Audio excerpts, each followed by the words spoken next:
I'm John Hayden, and let's queer up faith. Appeals court weighs if religious employers can fire trans workers under federal law. A federal appeals court is weighing a pivotal question for the LGBTQ plus community and workplace rights. Can religious employers legally fire workers for being trans?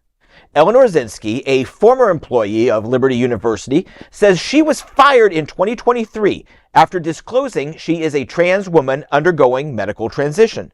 Her lawsuit argues the termination violates Title VII's ban on sex discrimination. The case, Zinski versus Liberty University, now sits before the Fourth Circuit Court of Appeals in Richmond, Virginia. Judges are examining whether religious doctrine can override federal protections, especially for employees in non-religious roles, like Zinski's IT position. The dispute builds on the Supreme Court's 2020 ruling in Bostock versus Clayton County, which found firing someone for being trans or gay is sex discrimination. However, the court has left unresolved the ruling and how it affects religious employers. Liberty University argues the firing was a religious-based employment decision protected under the First Amendment and Title VII exemptions. Judges, however, repeatedly questioned how far that authority could extend and if it could impact other protected classes. Zinski has left the United States for their safety and says the case is deeply personal. A decision is expected within the coming months with potential nationwide implications for queer workers. This should really be, I don't think anybody should be able to be fired for their job, whatever they do. But it's especially like, are you going to do an LGBTQ quiz for the janitor? Are you going to do an LGBTQ quiz for people working in food services, IT, HR? There are so many aspects of any, like even churches, any church. Yeah. There are a lot of non-religious parts of keeping that entity running. And so the fact that Liberty University, which founded by Jerry Falwell, now run by, I believe his family is still involved somehow, although one got kicked out because he was naughty in Miami. I remember. Go watch the doc again. It is Yeah. 100% worth it. Yeah.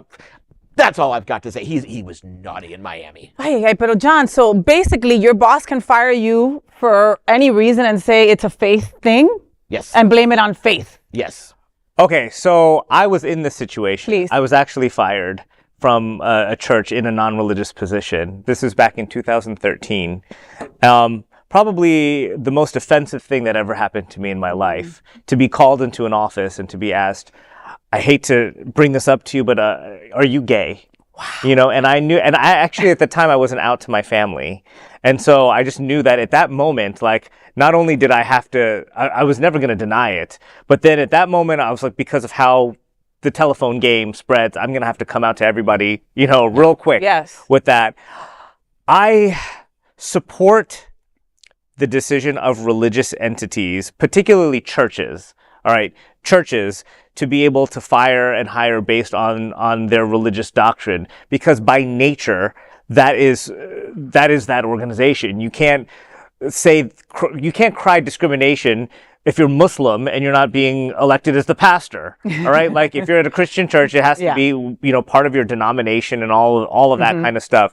You know, in my situation, I actually had a conversation with the pastor saying, where do you stand on abortion? Where do you stand on gay rights? All this stuff. He just flat out lied to me about all of it because he knew I was. What?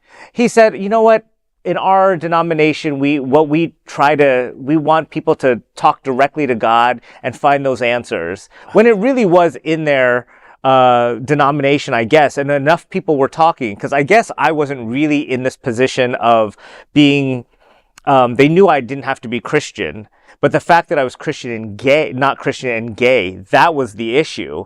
And so enough people started talking and I became more of a face and people liked me more that, you know, I wasn't just a plumber anymore. I wasn't a plumber, but I was working as a musician. But the more and more that I got involved in it, they made that decision. So I was angry that they didn't disclose this and this wasn't part of it. I do think that in a university, if you want to be an accredited university, there should be some rules that you have to to abide by that affects maybe Title VII. Okay, when it comes to businesses, I think the articles of incorporation or whatever should have those Title VII in it. If it's just a basic, church or religious organization, they can do what they want. But if you're receiving public funds, you're receiving anything that has to do with any kind of money that is from the government or seeking accreditation from national boards, I think that you do have to have some sort of guideline in there, and you have to agree to that when you sign up. So if they didn't tell the person that, hey, trans people are not allowed to be here, then and they got the job, then you can't fire them for that. Yeah, so that's where I am. They need to go get attorney Shannon Minter. She is like a high-profile LGBTQ attorney, and sue their ass, okay? When we do these stories, I'm usually like, why do you want to work there? Like, these people don't support you or love you or anything, so why do you want to go through your transition in front of these people that are just sending hate towards you? But people should be allowed to work wherever the F they want to. I mean, when you're IT, you might not even be there. You're remote and they're messing with you. There is no other queer nonprofit media platform like this in the entire world. Support our LGBTQ stories by sharing them and subscribing to Queer News Tonight.